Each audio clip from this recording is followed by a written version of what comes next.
What happens tomorrow when the lights don't come back on? Do we have food? What about water? What about our own distemper? This week on Schedule for Launch, join me, Zach Walsh, as I speak with Tony of Xero Sum Studio about his upcoming game and comic series, Distemper, set 4 months after the end of the world, take on the role of everyday citizens trying to survive in a world that went out with a whimper. People are your biggest fear here. We talk survival, comics, and gaming right now on Schedule for Launch.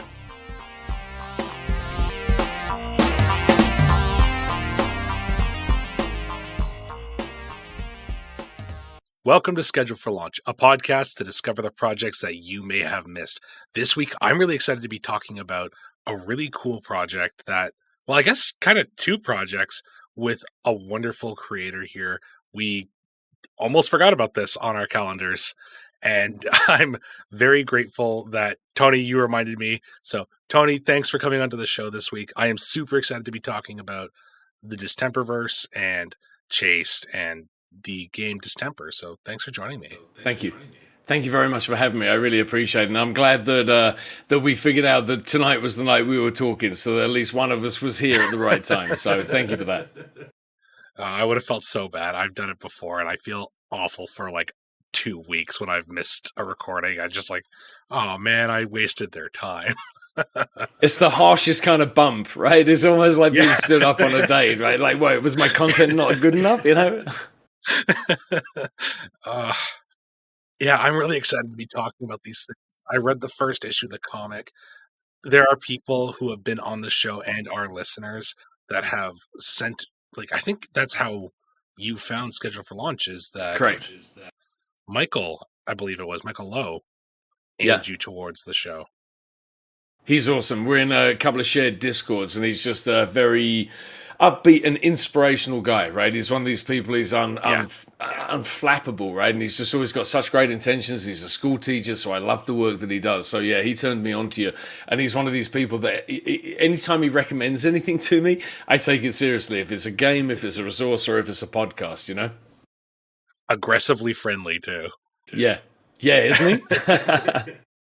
Tony, before we really dive into the Distemperverse, can you tell the audience a little bit about yourself? Sure.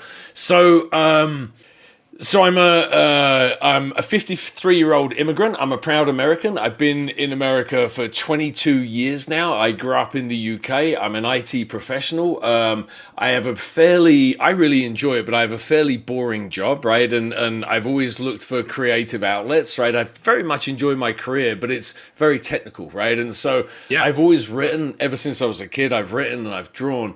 And I over the last 3 to 5 years, I've really wanted to do more, right? I mean, again, I have a very satisfying career, but it just leaves me wanting a little bit, right? And so I started playing games more regularly, tabletop role-playing games, and I've always had this deep love of comic books. And over the last few years, they've kind of meshed and come together. So that's kind of a little bit about me. And again, I have this wacky accent because I'm a first-generation immigrant that's moved around a lot and then just ended up in the US. Do you remember how you got started into comics and tabletop role-playing games? Yeah, both actually. So it's kind of that cliche about I learned to read through comics, right? And so I had a couple of comics that I was given when I was very young. And I grew up super poor, right? Like we had a very, I grew up in the middle of a recession, and it was like things were kind of like just very working class, right? So there weren't a lot of books around. And my mum was determined to make sure that both me and my sister could read, right? And so I remember her giving me, I don't remember her giving it to me, but I remember growing up and I had a Spider-Man, a Superman, and a Batman comic, right? And I remember reading them over and over and just kind of like, mimicking the art and all that kind of stuff. And then I distinctly remember getting a Fantastic Four, an issue of Fantastic Four, which I still have actually, and I was able to pick words out, right? And so for the first time, it went from someone reading things to me, for me, like being able to figure some things out for myself, like names and whatever else. So comics have just always been a part of my upbringing, and I've just always really liked the sequential nature of it, right? You could tell a cinematic story with artwork that didn't involve cameras, right? And it was more than prose because you could show things in silence and let the reader kind of make their own kind of like assertions or like judgments on it. So comics have always been a kind of an integral part of my life. Like I have a huge collection. I'm such a nerd, right? Like I have a library filled with graphic novels and 18 long boxes in my basement just filled with comics because it's been a constant, just a constant for me throughout my whole life since as early as I can remember, you know? And tabletop role-playing games, I had a friend that asked me when I was maybe 11 or 12.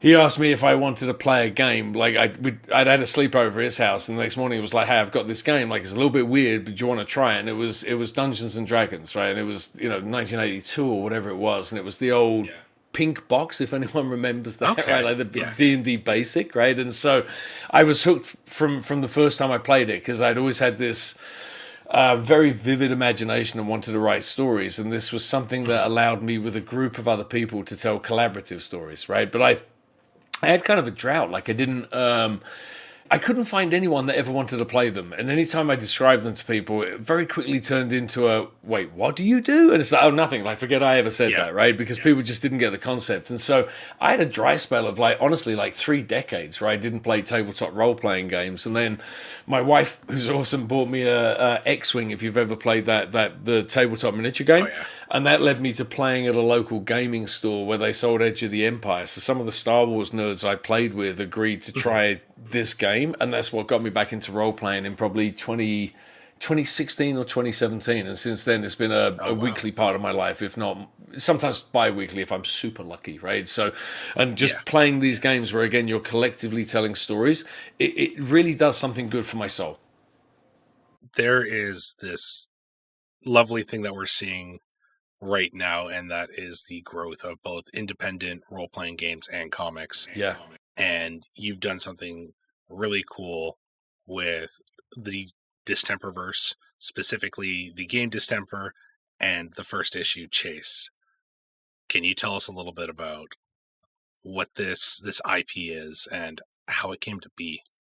So I as I've mentioned a couple of times, I've always kind of sought these creative outlets, right? So I started playing games with people, and it reminded me, something I should say, during this drought, I kept on buying role-playing games, right? I just always would buy them, and particularly ones that were associated with IPs that I liked, right? So way back in the early 2000s, Farscape was one of those, I bought that role-playing game just to read more about Farscape, right? Even though I never got a chance to, horrible system, by the way. So I'd always had this interest in I don't want to say anything, but so many of them, again, are great IPs, but you kind of read through the rules and it's like they bolted some stuff together to try and sell something to the fans, right? And so I was making a ton of homebrew for the Edge of the Empire campaign, and that ran for 3 years or something, right? Two different campaigns, but they ran for a long time, super fun.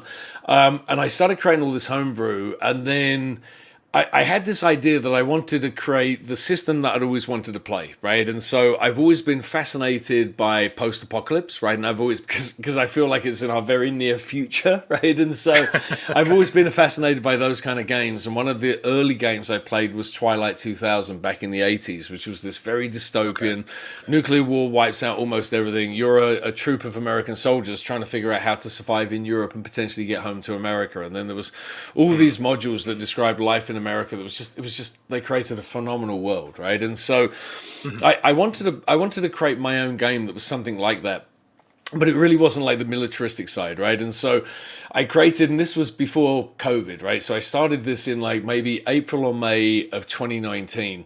And I just wanted to create a world where 90% of humanity had been wiped out. So I came up with this idea that, hey, dogs like Canine Distemper mutates, it becomes highly deadly to humans, wipes out 90% of humanity in 6 or 7 months, right? So suddenly there's 1 billion people left on the planet.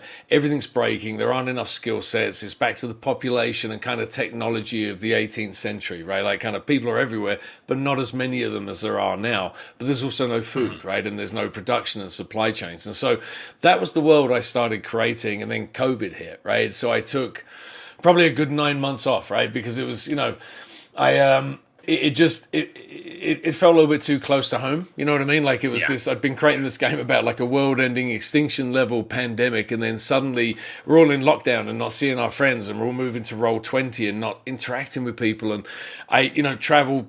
I used to travel 2 to 3 days a week for my job, just going to see customers all over the country. Yeah. And I went to traveling not at all for like 15 months, right? Like I just stayed at home. And so I took a pause on the game, and then when I realized COVID wasn't going to be the end of everything, right? When we realized it, because it went from 0 to 60 in no time at all, right? And so, when it started to die down a little bit, no pun intended, and I realized, hey, things are going to get back to normal. It's just going to be a bit of an uphill struggle. I got back to the game. And it was the best time to start working on it. Again, it was I stopped working on it because of what was going on, and then I got back into it, and suddenly I had all these real world examples of how my game would unfold if I just extrapolated a little bit more. So I got back to playtesting, or I got the game into a format that I was happy with, and I created a playtest. And through Reddit and Twitter and places, I was able to find I'm lucky enough to belong to a Discord group. There's a bunch of people. I'm in Denver. It's a bunch of people local to Denver that specialize in playing like one-offs and playing like random games, right? And just not playing the bigger ones, right? And so they helped me playtest, and then I just ran into a bunch of other people. And the more I was playtesting, the more people got interested in the game, which convinced me I was doing a good thing, right? And I have, I don't want to say thriving, but I probably have 6 to 10 regular contributors, right? And people that have coded Roll20 for me, which is just phenomenal to me. And one guy has run like 3 sessions for people and then recorded it and played it back to me so I can see how a relatively new GM runs the game for people and what didn't. Oh, man, it was just like gold, right? And so as I was doing these playtests, I kept on using the same playtest specifically or deliberately because I wanted to see what worked and didn't work. And as I iterated, I wanted to see, hey, did that fix the problems that we had?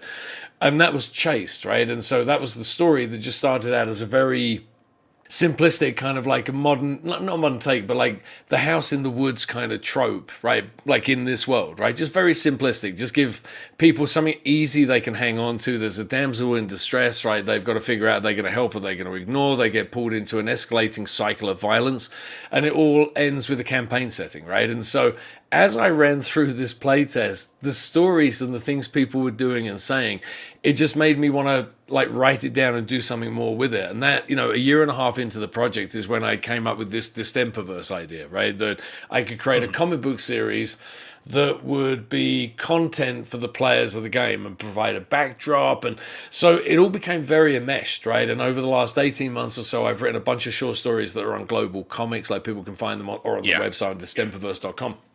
But they're kind of like background stories, right? They kind of detail the world and show little vignettes of what's going on. But Chased is kind of the first ongoing or largest story arc, right? So 3 chapters, three issues that I've been super lucky. They've been picked up by Blood Moon Comics. So that's coming out later this year. But that first arc, hopefully it will sell well enough to be an ongoing series, which I've already talked to the publisher about. And again, it all depends on sales, right? So enough people like this. I already have, I think, 9 scripts that are written that I could, very easily...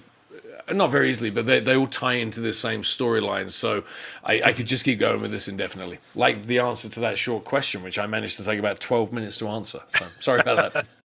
No, that's great. I wanted to actually talk about Contact with Blood Moon. How'd that happen? I was super lucky, right? I have almost like, not survivor's guilt, but that concept around this, right? So one of the artists that I worked with, Anan Gonzalez, that is amazing, right? He does very dark...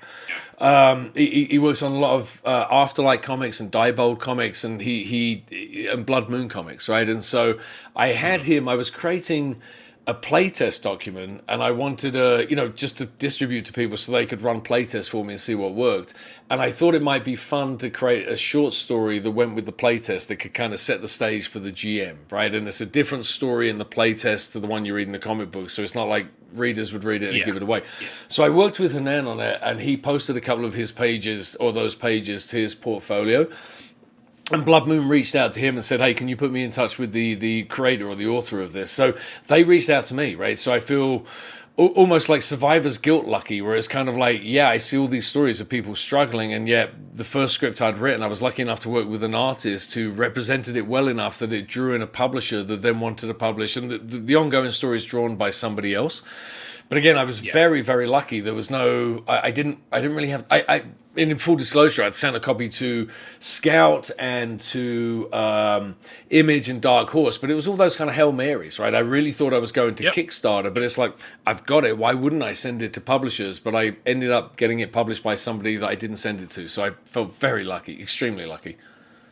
It's such a strange little thing where all it takes is one post to the right place or one person to happen to spot something, right? So that imposter syndrome almost is Yeah. super tricky to deal with. Imposter syndrome. It wasn't survivor's guilt. Thank you for the correction. It was absolutely imposter syndrome, right? But it's that just that idea that's kind of like me, like really. And I honestly, at every turn, I keep expecting the publisher to come back to me and be like, "Oh no, I finally read it. It's horrible," right? And there's a lot of I use a lot of I use a lot of F-bombs in there, right? I mean, whether or not I've succeeded or not is a different question, but the dialogue is intended to be fairly natural, right? It's not speeches, it's not expositions, it's like people really talk to each other, I think.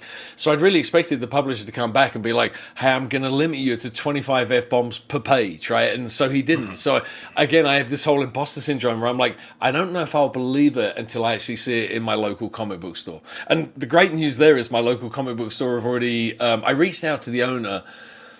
Hall of Justice in Denver, or in Parker, sorry, is like the best comic book store, or one of the best I've ever been to. And the owner, I was lucky enough to stumble in there just after he opened it, and he's now on his third kind of upgrade in terms of store, and he's built a phenomenal business.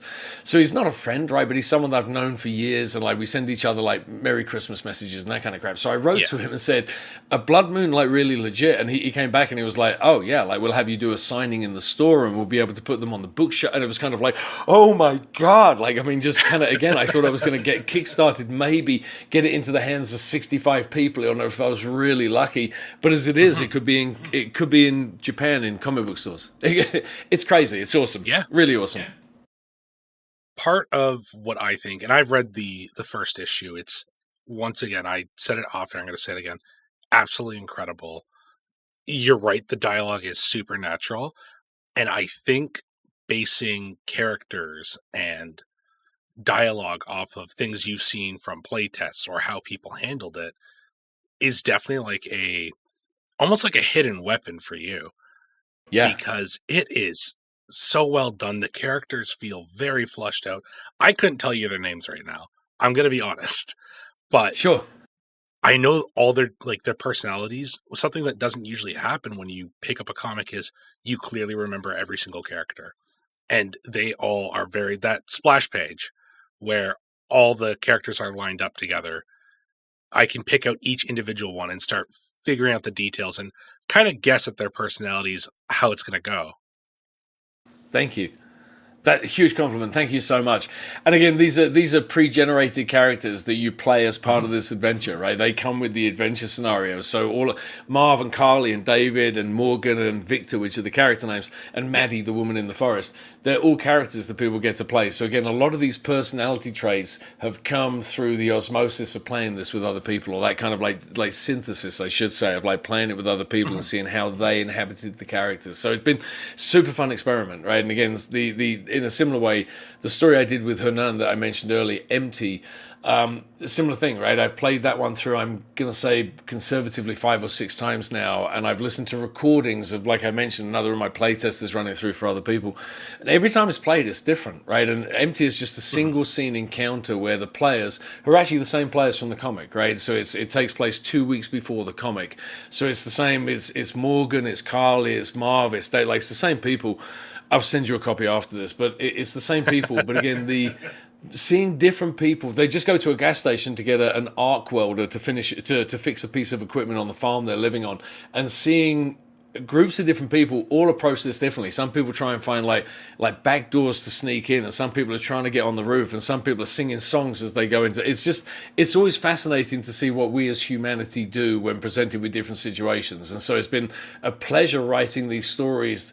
And like I said, I've got a bunch of finished scripts that have all come out of playtesting, right? They've all come out of different adventures I've run for people or whatever, right? But it's great to have live muses. Let me put it that way. Mm-hmm. Let's actually transition into the tabletop game now, because we talked a lot about the comic and it's super cool, but I really want to talk about Distemper's game. this game is survival. It's in its own way, it's a horror, but it's very grounded in real life. So I know that you mentioned wanting to do that for a long time, but what made you go through with finally kind of getting pen to paper and making sure that this game came to exist? You know, it started out. So I'm an engineer, like I said. So often I try and solve problems just for the sake of solving problems, right? And there's Mhm. things like Wordle. I wouldn't play Wordle because I knew I would lose hours of my life. You know what I mean? Like it was kind of Mhm. like, oh no, it's a problem solving thing and it's to do with words. Just keep that away from me, right? And so as I started writing this became a bit of an engineering exercise, right? Could I figure out all of the rules and all of the mechanics, and could I do it from scratch, right? I knew of SRDs, but I deliberately kept away. I took the most basic mechanic of a 2d6, which 1d6 is even more basic, but I always love that 2d6 and the Yeah. probability scale that goes with it, right? And so a little bit more variability than just a 1d6. So I loved that, and I just wanted to build the most simplistic game where every mechanism is based around the same kind of dice roll, but you switch things up based on different whatever. But I kind of Yeah. started building that out. But what really I keep going back to this. It was the reaction of playtesters, right? When I started playing it with people and people really got into it, that was when I became more invigorated by it, right? And I'm very lucky. I have a regular Monday night playtest with the same same four people, sorry, that I've been playing now with for a year, right? So these people have helped me shape. There's community rules and there's all these different things that go. Like you said, it's a survival game, but it's I often call it like role playing in the real world, right? Because Mhm. the characters are ordinary people. There's no action heroes, right? There's no movie heroes in this. There's no super spies or anything along those lines. So it's fascinating to play in the real world. And in the current, we just started we're in session 4 of a new playtest campaign, right, where we're testing all the community rules. I think in 4 Yep. sessions there's been one piece of like combat, right, and everything else is negotiation, and everything else is social skills, and everything else is problem solving and figuring out you're in the real world. We've set this in. Can I share my screen with you and show you something? Is that possible? I'm not totally sure, actually. Maybe I there's got have to be this. a way. I have the share screen option, so I'm just going to run with it and see Okay, whether or not just this go for works. it. Just go for it. So Oh, there it is. beautiful. So this is like a beta, right? So this is on Xero Sum Games at the moment. But this is the map of where we're playing, right? So this is Astoria, Oregon, which I just picked completely at random. But all these markers on there, these are all things, and I've got more to add from our play session on Monday. I'm a little bit slack on this, but this is the map that my players use, right? And originally when we were doing this, I don't think I have it to hand, but I bought a couple of those Rand McNally fold-out maps, right? So the first play Yeah. session, which was in person, it was pre-COVID. It was kind of like, hey, here's your map of the area. What are you going to do? So I've set this up, and this is a part of the game, right? Like I mean, it's my goal ultimately. Like I keep mentioning, homebrew just really fascinates me, right? So the Mhm. idea of creating a map, or I haven't created this is a Google map, right? But the idea of other players and other groups being able to populate their parts of the world and share that with other players, oh my goodness, right? That's the ultimate Yeah. goal of this, to create this Distemperverse, right? Create this much larger universe. So in this, I mean, dumb things, right? But if I go into the library, this is where we put notes, right? So one of the characters was scavenging. He found the cipher and logs explaining where. So he now categorized the library. Somebody else found a book on basic engine mechanics and how to convert engines to methanol. So he's currently studying and going through that. But everything we do is all based on this, right? And so when the characters figured that, or the players realized they needed copper piping, that one of them made a general knowledge roll, and then I allowed them a minute on Google, right? They could go out of the game and go to Google Maps, and they realized, oh, there's a Home Depot just across the bridge, like a 2-hour walk from where they are. So again, Yeah. the whole, I don't want to say the whole point of it, but a big part of this. There we go. Let me stop sharing and get back to looking at you. So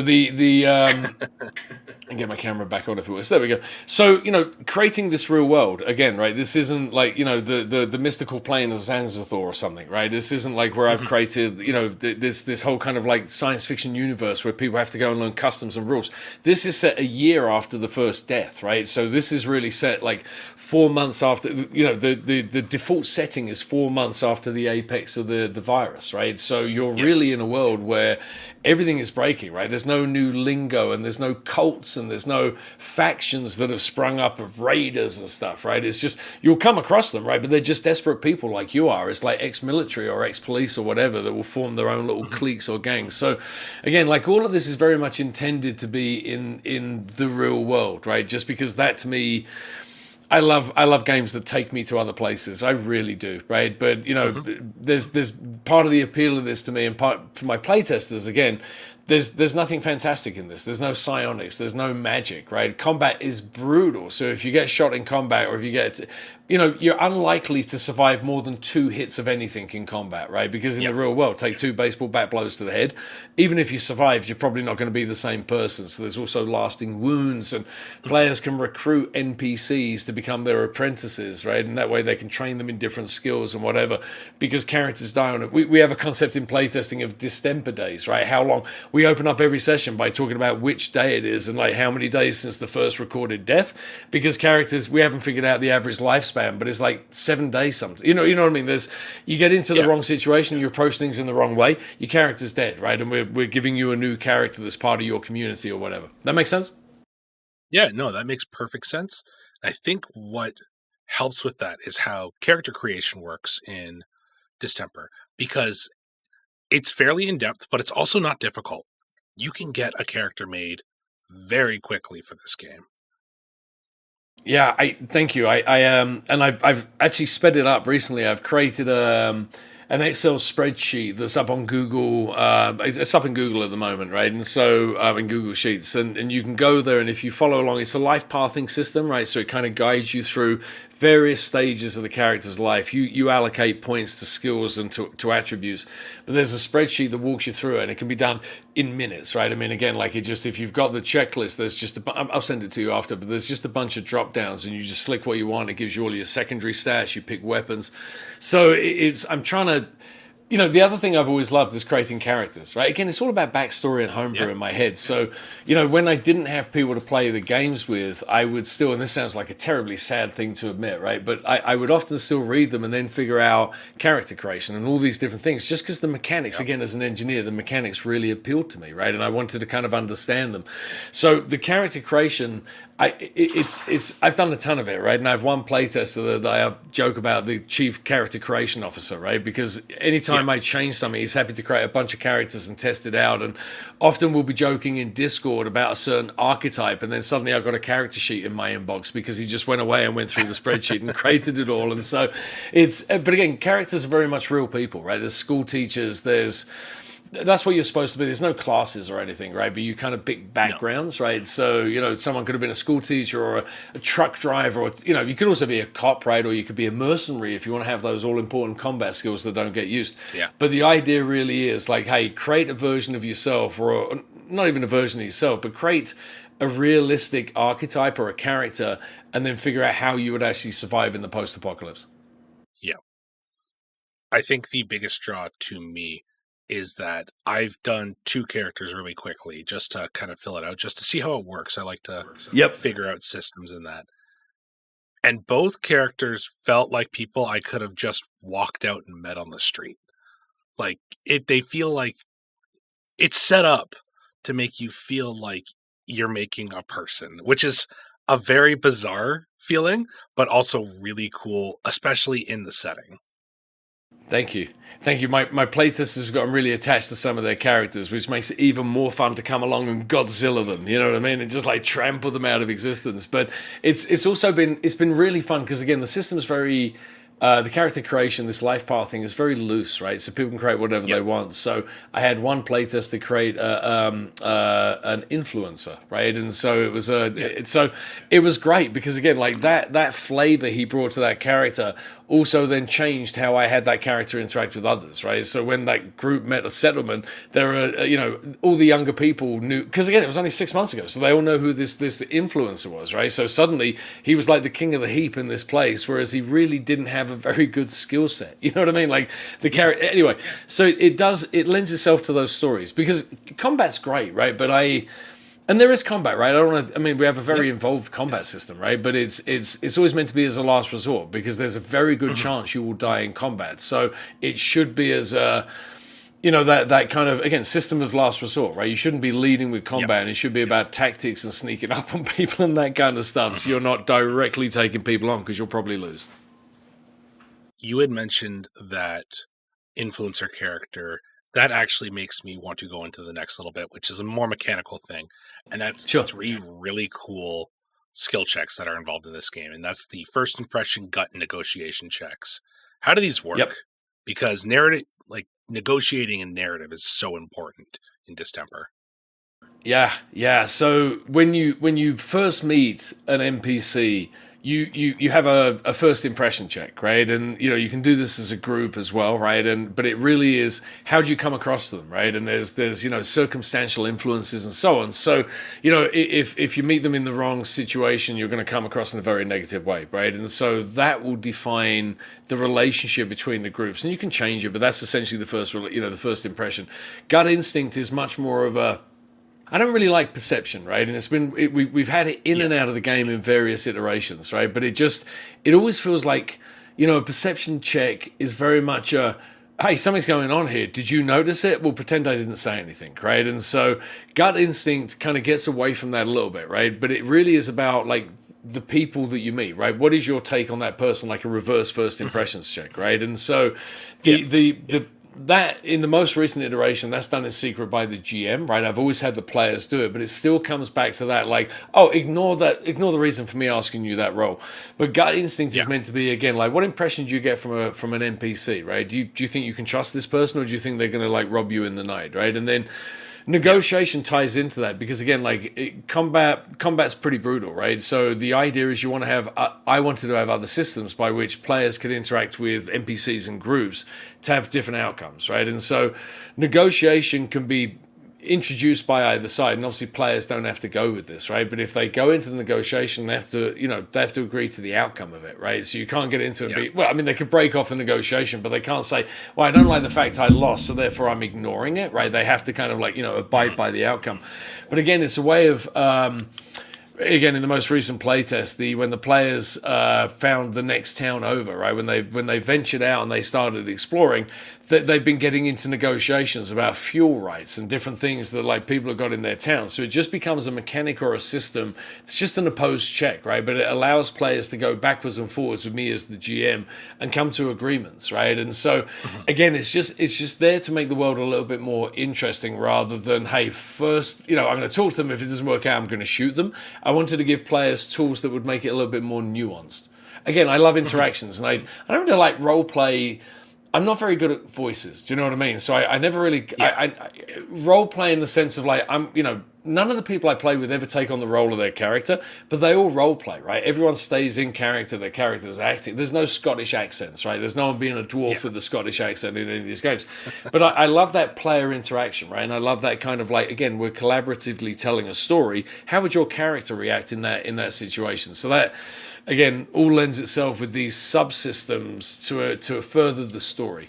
And also, one last thing, if you wouldn't mind, there's a concept in there called insight dice, right? So if you roll a double 1 or a double 6, it's a moment of insight, right? Where things either went so remarkably well or disastrously wrong that you get what's called an insight dice, right? So it can be, it's a dire failure or a wild success, but you also get this dice, and this dice can be used narratively, right? So you can use it, trade it in to roll it in. Instead of a 2d6, it can become a 3d6. You can trade it in for a +3 modifier.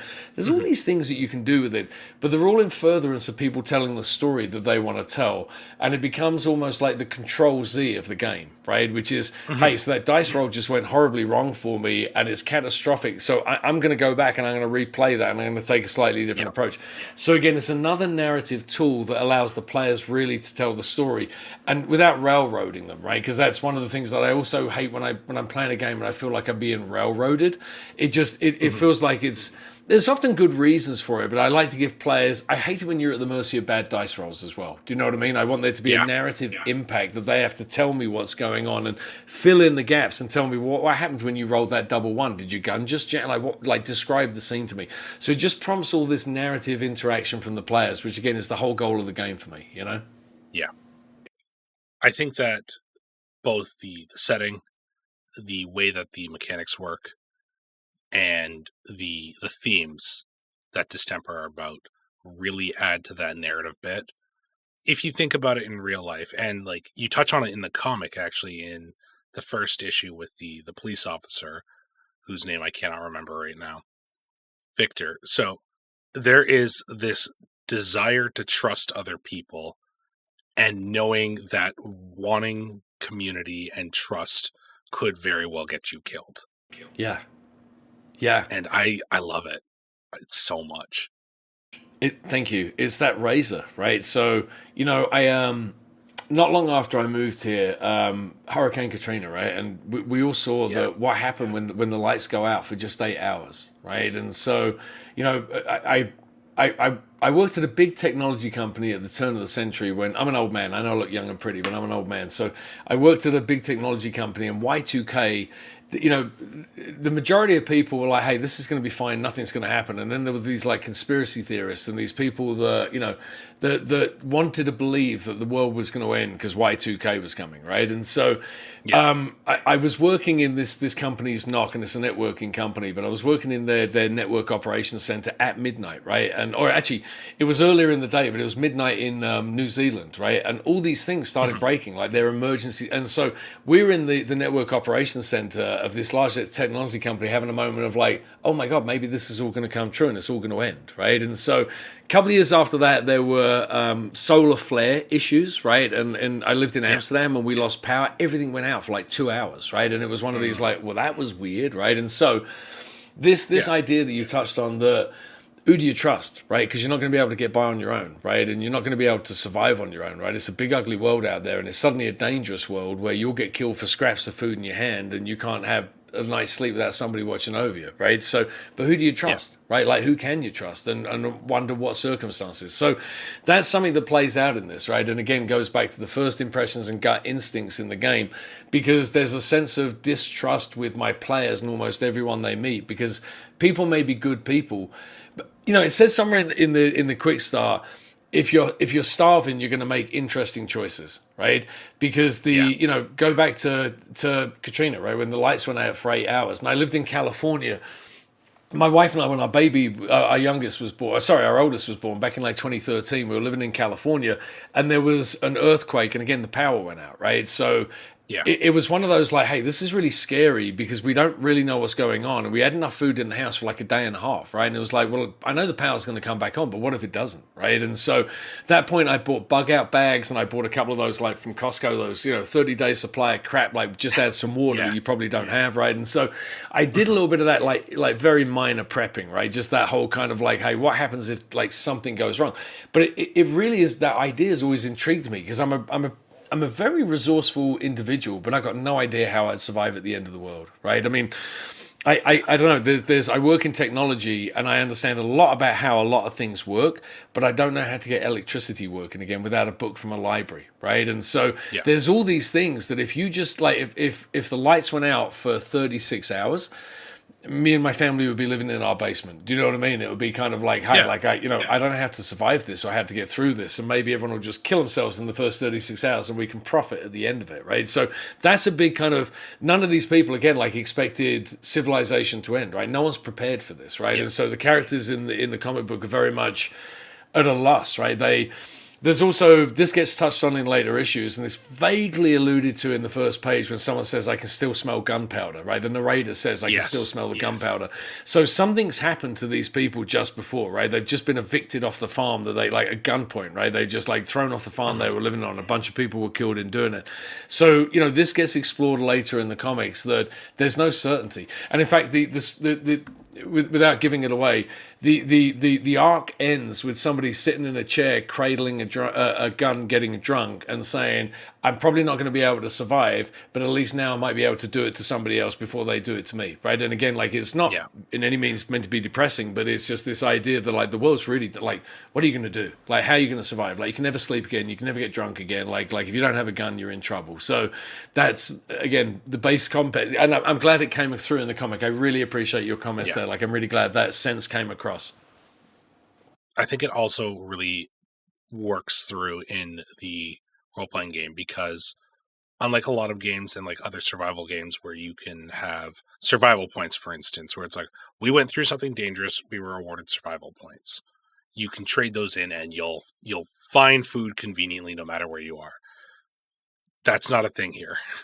No, you have to scavenge, right? There's the core rulebook's finished, right? I'm just rewriting at the moment. Like, version 7 is all done, right? But we're on version 8 at the moment, right? Or version 0.8, right? So I'm going through, while my family's out of town this weekend, actually, my plan is to speed run through the core rulebook and see how much I can rewrite and get it up to speed.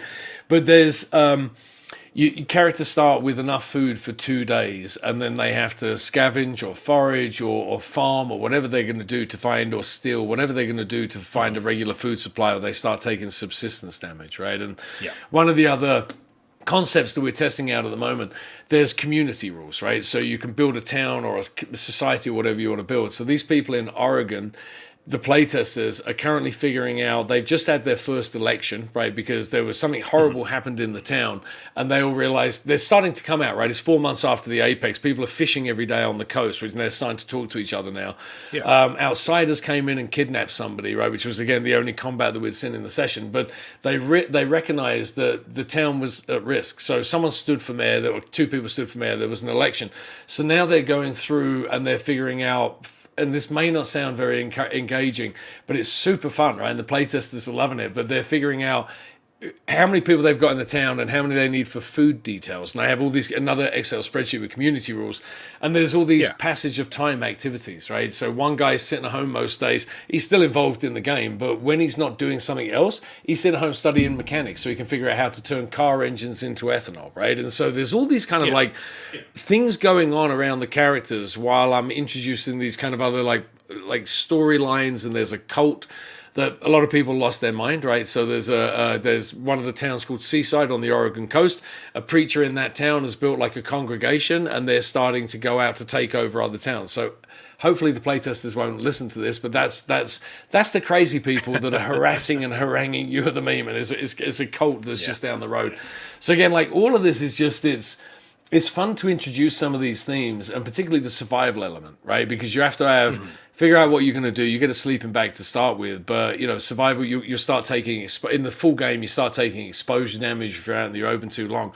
So again, some people might not enjoy this, right? And this is not a game for everyone, right? And the people that like this seem to really like this, and other people, it just leaves them cold, right? Other people, in one of the playtests that somebody else ran for me, the feedback from their playtesters was, I was hoping to kill a dragon, right? And it's kind of, there's none of that in this, right? There's no undead, there's no nothing, there's no mutants, there's no aliens, there's just other scary people, right? And so if that's people's bag, right, if people like this kind of more realistic side of things where you have to track ammo, and where your weapon's going to break over time if you can't find someone to help you fix it, if that appeals to people, this is a game for them. But I think for a lot of people, it's probably not too realistic, but it probably just doesn't have that element of escapism or fantasy that some people are looking for in that 3 hours of rolling dice, I get that. I think, though, if you're playing a survival game, and we mentioned like the talking about counting your bullets and finding food, but the thing too is that when it comes down to the actual nitty-gritty of this game, it is not nearly as complex as some other games. Like you said, 2d6. Could you talk about maybe just how skill checks and etc. works with this game? Because we haven't actually touched on that. Yeah, it's again very simplistic mechanic, right? Because I want the emphasis to be on the. I grew up playing games like Twilight 2000 and Traveller and Aftermath, and these games that were so heavy on crunch, right? And as a kid, that really appealed to me, right? The again learning all these rules and all these systems. But when I'm playing, what I found over the last few years is when I'm playing, I just want to tell a story and have other people tell their part in the story and enjoy it, right? And so Yeah. part of Distemper is this very simplistic 2d6, and then you add modifiers for your attributes, for skills, and then for conditions, right? And so you're scaling a wall in the rain, you'll get a negative conditional modifier, right? So, everything is cumulative, right? So, and all the skills are tied to attributes, which is fairly common in a lot of these games. But, choose that example, dexterity or athletics ties to dexterity. So if you have a high dexterity and a high athletics, getting over that wall is going to be much easier than for an ordinary person, right? And the skill ranges and the attributes are this, it's from 0 to 4 or 0 to 3, right? For attributes. So very low level in many respects, right? And this isn't a game with like huge massive dice pools and rolls, right? It's just very simplistic. You have to get 9 or above for a success. Below that's a failure. 3 or below is a dire failure where your weapon jams or like you fall over and hurt yourself while you're swinging a blow at someone. And then on the other side of that, 14 or above, which obviously you can only get to with modifiers, 14 or above is a wild success where you get a success and something good happens. So even within the dice roll, there's a lot of, again, narrative tools, right? This isn't a simplistic success or failure. And again, I make the players narrate what's going on, right? So if they roll a dire failure, it's up to them to tell the rest of the group what just happened, right? And so you get, again, all this great ideas with people, like high comedy sometimes with the shit that people will come up, excuse my language, the stuff that people will come up with. Oh, no, you can swear on this show. Don't worry. You can swear. Beautiful, thank you.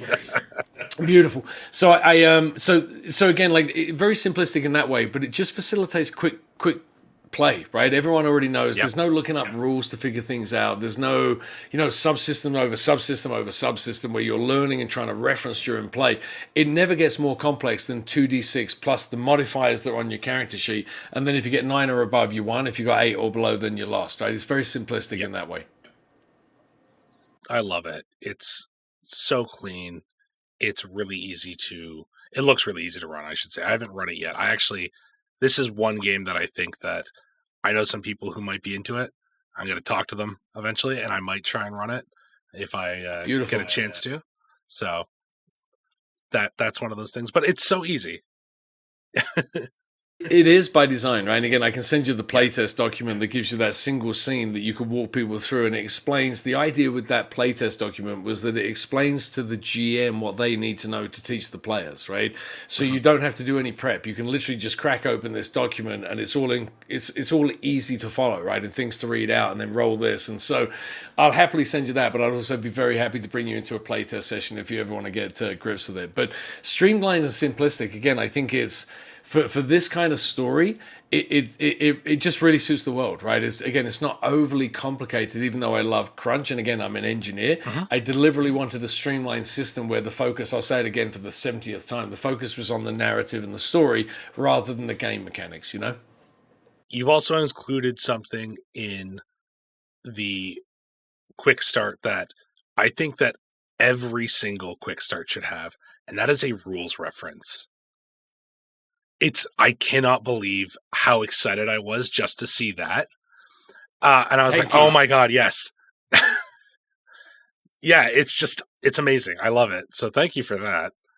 It was my cheap GM shield, right? So it's again, I've played,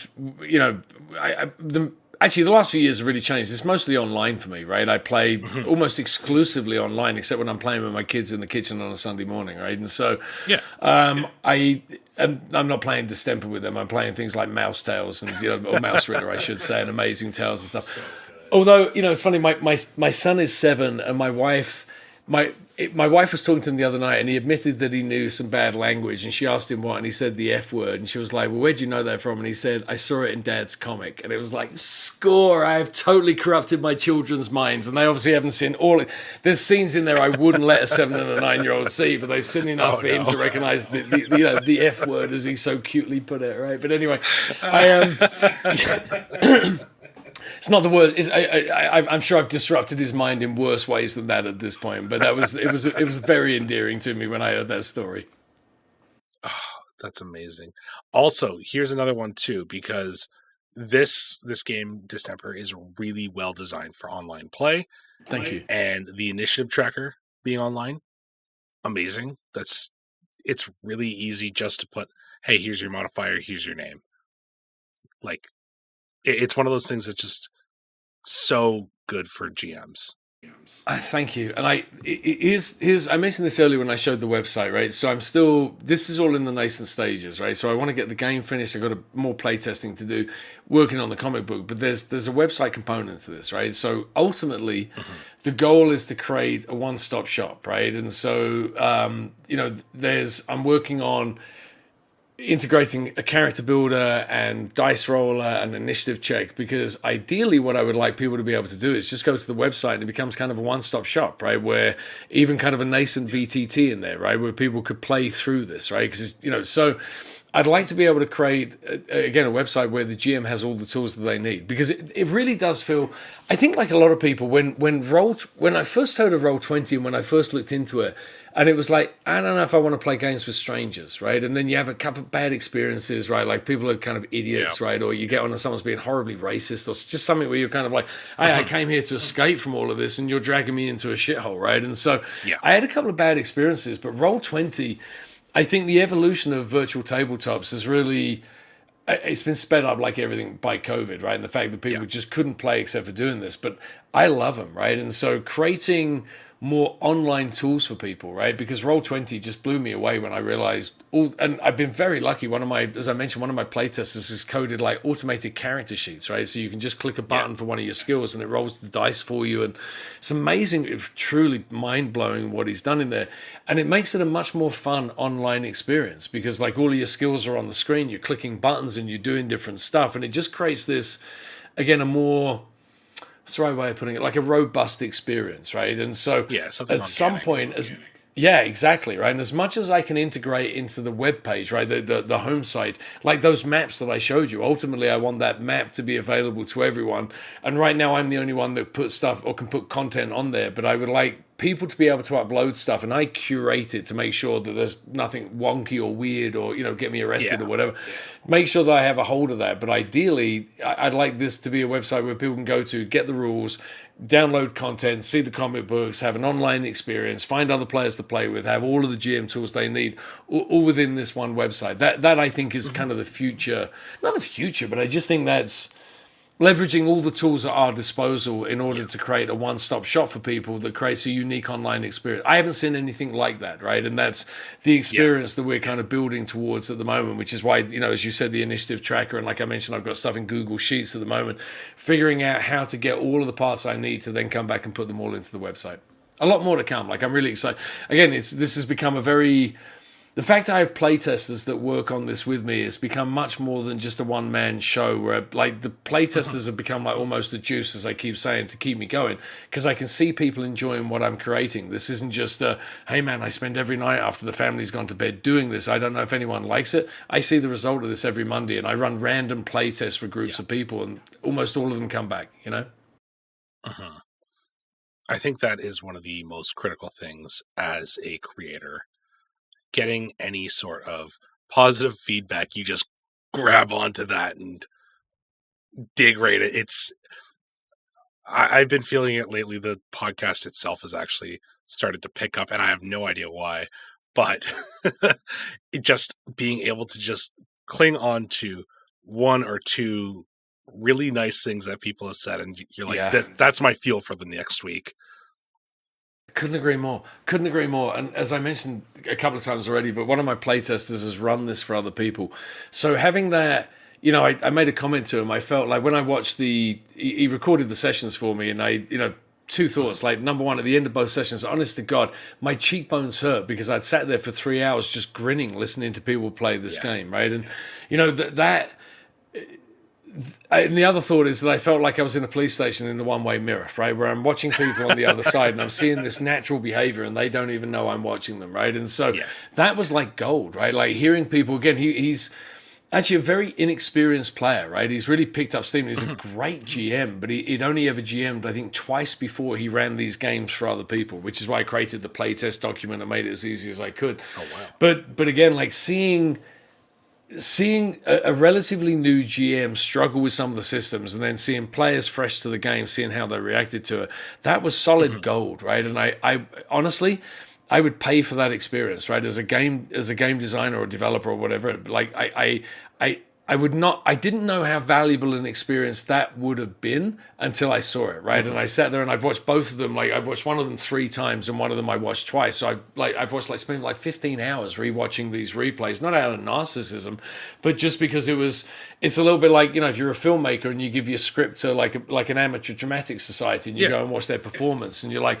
oh my God, like I can use all of this as data to make this better. So as you said, that feedback from anyone is so valuable. There's no money in this, right? I mean, like at some point I'd hope for you with your podcast and you'll get the right audience and you'll get there. But like, I'm not Free League, right? I'm not going to launch a Kickstarter that's going to get like Avatar got $9 million for that backing, right? And, Blade Runner got 1.7, I think, million. Right. Good luck to them. I hope that it works out, right? But that's never going to happen for me, right? And again, like there's no money in comics. So this is all about, the risk of sounding lofty, I'm doing this because I want to give something to people they might enjoy, right? I'm not doing this for money, right? I'm not doing this, like, no one's ever going to recognize. I mean, my comic book store owner asked me if I wanted to do a signing. I mean, like, I already feel like I'm a freaking rock star. I'm doing an interview with you. I've watched your podcast and now here I'm talking to you. All of this is what it's all about. Because again, there's no money. I'm not going to give up my career for this. I'm never going to make enough to support my family. So knowing that it's impacted people, like you say, you get that nice comment. It's just these things that you're kind of like, well, this is why I'm doing it, right? Because I'm creating something that hopefully makes someone's day a little bit better, right? Or gives them an outlet that they wouldn't normally have, right? And I don't know, for a hippie like me, that's a hippie engineer, right? I mean, I think that's kind of like, that's my version of giving back, right? Again, my wife's a nurse, like I mentioned, right? So she's a good community steward. I am not, right? This is my way of hopefully making people smile, So we've talked a lot about the comics. I know that you have the comic shop that you were talking about there. Do you have a rough idea on when physical versions of this are going to be available, whether that's the comic or the game? Yeah, great question. Thank you. So it's either in. So I actually got an email today from the publisher who asked me if we wanted to go with August, September, or October to get into comic book stores, right? So I'm talking to my artist who's the most talented. He's this Serbian guy that lives in Germany, right? And he's incredibly talented. His comics are in print. He does like Serbian comics. He did Dead End Kids for Source Point Press, which is actually, I didn't, it's funny. I started working with him and his artwork was really familiar. And then I looked him up on League of Comic Book Geeks, right, that website. And I was like, oh, I have some of his stuff. I've gone out and I've bought his stuff previously, right? So I'm so lucky to be working with this guy. But he's juggling like a career and a family and like a bunch of other comic books. So it's going to be August best case, but I think I'm going to push it to September to give him a chance to make sure he finishes this first arc so there's no delays, because we'd like it to be like bum, bum, bum, bum. And then I'm going to go for a Kickstarter at the beginning of next year. In the game, or in the Distemperverse, the first infection is on March 6th. So I was originally planning actually on launching it this week, right? So it was going to be on Tuesday of this week, right? But March 7th. So I couldn't get there, right? I just wasn't able to get all the stuff done. So I'm pushing it back for a year to let the comic book go out, hopefully build a bit of an audience with the comic book. And again, we're doing playtests and actual plays, meaning we're streaming them, right? Like if you go to my YouTube channel, like you can see them there. And so Gonna spend the remainder of this year really tightening the game up for a Kickstarter launch next year, and hopefully get the physical copies into people's hands. It is one thing I believe. I back a lot of Kickstarters. The ones I'm most willing to back are the ones where it's complete, right? So I wanted the first issue of this, when I thought I was kickstarting the comic, I wanted the first issue to be complete so that when we kickstarted it, it wasn't a, hey, pay us and we'll produce it. It was a, hey, this will be in, like as soon as the campaign's finished, within 12 hours, you'll get the digital copy and then we'll print them and we'll send them to you. So similar with the game, I could launch it today, quite frankly, like it's in a good enough shape. But my belief is that if I'm going to do this, then people like me, I respect the campaigns where they're kind of like, didn't waste your time. We got all this done. We're paying for artwork. We're paying for printing. That's where your dollars are going. Not you're going to pay me a shitty salary so I can sit and develop a game over the course of the next 7 years. I want a finished product ready to go. So that's why I'm kind of like, again, second half, maybe last quarter of this year. The comic books come out. First quarter of next year is when the game would come out. Awesome. I'm really excited about that for you, and you'll have to let me know when that happens so that we can chat again and get that Sure, out I'd there. love to. But Tony, we've been going for just under an hour according to this, and I just realized that. So I think we should start probably wrapping it up. But Okay, I got two more questions for you. So the sure. first one is, what advice can you give to creators who are wanting to make their own projects, but they just don't know where to begin? Start small. I think a lot of us, there's a great comic collabs. There's a great subreddit where people go there and find art. It's where I found my artists to work with, right? When they're kind of posted, said, "This is what I'm doing. Here's the script. Who wants to work on this?" And so every so often, or all too often, I should say, I see people come on there and they put a post and they're like, "Hey, I'm trying to create a 172 part story that's going to be my magnet, and I've never done it before." And it's kind of like whenever I see those threads, I'm always like, "Oh man, start with a 4-page short story. Like, just start really simple. Yeah. Don't try and boil the ocean." And with games, I did this, some of this because I'm a masochist or because it was like an engineering experiment, like I'd mentioned, or an exercise, right? But I think the advice, if I could go back and talk to myself in 2019, I'd ask myself if I'm trying to create a game or a setting. Because the setting, I could have been done with this 2 years ago and moved on to other stuff, right? But trying to create all these mechanics and the game world and everything that went with it, super fulfilling project. And I've loved it. I've really loved it, right? But it's been a lot more work than I needed it to be because I went into it with this whole kind of like, hey, this will probably take me 3 months of a couple of sleepless nights a week and I'll be good and this will all be done. And here I am like 4 years on, right? And I'm still kind of going with this thing. But a large part is because I didn't just take somebody else's mechanics through a system reference, an SRD, a systems reference software. I didn't just grab like the Traveler one or the Forged in the Dark one or something, right? And create. Yeah. So I again, it goes back to the start small. I had this idea to build what I wanted, and I don't think I really thought about it until I was so underwater, right? And I mentioned it to you. I'm on the point 08 release, right? I've literally done 8 other versions of this game or like major iterations where I've changed it. That's been a lot of work, right? And again, super rewarding, and I'm hoping to see something out of it at the end. Like, again, the game being played by other people that don't know me, that aren't in my playtest group. That's the ultimate goal. But again, I could have probably got there a lot quicker by just adapting somebody else's rules to the setting, because it's really the setting and the story that was the driver for all of this, So start simple and start small. And then one last thing I would say is goes back to what we said. Share your work early with people, right? If you can get people bought into your idea, even if it's just nice comments or people giving you good feedback on constructive feedback on like, hey man, that doesn't work. I got a lot of feedback when in the first iteration, because for whatever reason, I don't remember why, but like 3 was the average score, right? So like, statistics went from 6 down to 0 with everyone starting at 3. And like so many people said to me on Reddit, like, what are you doing, dude? Like, just start at 0 and build up from there.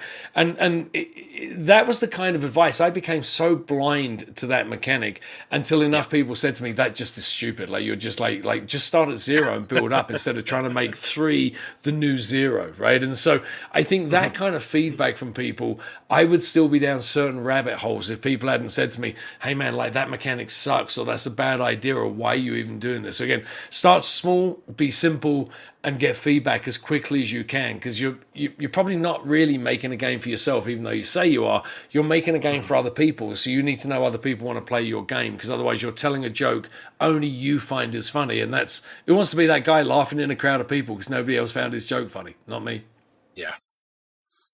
Yeah, makes total sense. And I think too, something to remember if creating something is the people who are out there reading your game are way nicer than you're going to expect them to be, because they want to see your thing succeed. Yeah. One of the things I talk about, I talk about this a lot at my company. I've been there for 15 years, right? I'm part of kind of the executive leadership team. So one of the things I've said for years is that people will support what they help create, right? So if you can get somebody bought in on an idea, they will support you because they feel like they have a partial ownership in this, right? And despite, Twitter can be a hellhole and Reddit can be a hellhole, but there are so many good people out there, right? And there are so many people that I found inordinately helpful, right? And people that have, people that have really gone above and beyond, right? And just been, because people are good at heart, right? I truly believe that in the right environment, people want to do the good thing, right, or do the right thing. And I find that all the time on Reddit and like Twitter, where people are just inordinately helpful. Where again, like if you ask me what Twitter's like, most days I'll be like, it's an absolute hellscape. But then you actually curate your timeline and you keep politics out of it and you keep religion out of it, and suddenly my timeline is just all it is people like yourself, right? And it's just it's role players and it's comic books and it's like fun movies and shit, right? And so I love Twitter and I love Reddit because I've curated them well enough that I don't go in there and find people screaming at me from either side of like some imaginary aisle telling me what I should believe. It's just my Twitter timeline is a really soothing, warm place. And I'm not sure I ever thought I would say those words out loud. Yeah, I've definitely noticed that as I spent more time on Twitter. The timeline cleans itself up after a little while to adjust to yourself. So, yeah. Tony, where can people find out more about you and the Distemperverse? So first and foremost, I'd say go to the Distemperverse website, right? So sign up for the mailing list. I have a very, very strict, infrequent but important updates, right? I don't do a newsletter because I don't want to read a newsletter, right? I mean, I as much, and I support a ton of other creators, right? But I get these newsletters and I kind of like, I'm reading through them and I'm like, why am I even reading this? Like, I don't know that I care. You're sending this out to stay in touch with me, right? And so I make sure I only email subscribers or newsletter subscribers on a major update, right? I don't just run, hey, it's a new year and this is what I'm planning. I kind of say, hey, this has just been released or this isn't a new iteration. So I'd say the website distemperverse.com is a great place. And then on Twitter, Xero Sum Games, and zero with an X at the beginning. So Xero. I'm not all that. I'm active. I'm on Twitter like multiple times a day. I try not to be one of those people. I try to be involved in conversations rather than be that person that's like, hey, look at another panel that I got from an artist. I do that as well, right? But I try to be part of the community on Twitter as much as I am there for self-promotion, right? But I would say those are the two places. We also have a distemper subreddit for anyone that's on Reddit and Instagram, all the usual places. But I really would say Twitter, unless that shuts down, and then the website, which is probably the most reliable way to get a hold of me. This week when I was on it and I couldn't click links and stuff, and every time it happens, I'm like, hey, is this the end of the world coming in? Or is this just like someone at Twitter messing around because they've got like 17 people left? So I never really know. But when I saw it go down this week, I did have a moment of like, maybe this isn't the stable platform that I want to believe it is, Yeah, I get messages every Tuesday about my podcast host not liking Twitter and then being like, hey, link to a 404, and me being like, oh no, is something happening? Like a lot of people when Elon Musk bought Twitter and there was a rise in other platforms, I examined a lot of them, right? I looked at Mastodon and Hive and like a bunch of the other ones, and they just, none of them, for better or for worse, Twitter was the first to market, and nobody's really come up with a better alternative that hits all of the beats that Twitter hits, right? And again, there's a lot to not love about Twitter, but there isn't really a replacement for it at this point, right? And so I don't really love it. And again, my timeline, it's become more of an effort recently to keep my timeline. Actually, probably since Elon Musk took over, right? Some of the changes and them letting people go. Like, I feel like my timeline's a lot more out of control, despite what I said about it being curated. But I haven't seen another alternative, right? And just, I'm not quite sure what it will take, but the others all feel very fragmented, like Mastodon and like Hive, and they're kind of cute, but like they're never going to replace Twitter until Twitter really takes a massive misstep. So I do think that's still a predominant platform in our society, better or worse, Yeah. As always, audience, though, those links for Tony and Xero Sum Games and Distemperverse, they're going to be in the description down below, right at the top there. Go check out this game. It's super cool. Go read the comic. It's amazing. Tony, thank you so much for joining me this week. This was amazing. This is a little bit longer than I expected it to be, but I was really into this conversation, so thanks for joining me. I really enjoyed it, Zach. Thank you so much for having me on. I haven't done many of these kind of media interviews, and like I say, I'm a fan of yours. So I feel this has been great. The few interviews I've done, I've been very selective with the people I've reached out to because I want to enjoy this process, right? And so thank you so much for having me on. This has been, and we did go for a long. I hadn't realized when you said we've been going for an hour. I was like, really? I thought it was like a half hour. Crazy. So I appreciate your time. Thank you, and I appreciate you giving me this opportunity to talk about Distemper. Thank you. Well, thank you so much. And audience, thank you so much for listening. Tony, Xero Sum Games, and the Distemperverse. They're scheduled to launch real soon, so keep your ears out, and I will let you know when that goes live. Until next time, though, take care of yourself, and I'll see you out there. Bye. Hey everybody, thank you for listening to this episode. I'm here with a friend of the show, Lion Knight from Tales from the Table Studios. Lion, if you want to tell them about what's going on in March, we'd love to hear it. Thanks so much, Zach. Hi, I'm Lion with Tales from the Table Studios, and at the end of March, the 24th through the 26th, we're going to be running a charity drive, the Days of Tales 2, in support of NAMI, the National Alliance on Mental Illness. We're going to be raising money through 36 hours over the course of 3 days with actual plays, panels, giveaways, and some other really cool stuff that we can't talk about just yet. But it's going to be exciting. We're really excited to do it. And we are looking for people who are interested in spreading the word in any way that they can and sharing in this great opportunity. Awesome. Thank you so much. I'm looking forward to it. There's some friends of the show on there as well. So I'm really excited for all that to happen. Until next time, though, everybody, enjoy the outro. Thank you so much to Tony for joining me on the show this week to talk about the Distemperverse. I have now had the chance to run a little bit of this game, and super good. Check it out. The comic's also absolutely phenomenal. And if you're familiar with Blood Moon Publishing, they're typically pretty choosy on what they want to put out there, so you know this comic is in really good hands. If you're interested in Chase, then I highly recommend going down and looking at the top of the description there. You're going to see the comic for the first couple pages of the first issue. Really good. Check it out. Art's amazing. Story's really good. Just get in on the Distemperverse. You won't regret it. And thank you for listening as always, audience. We've had a huge bump in people recently coming to the show and listening, so hey everybody, thanks for joining us.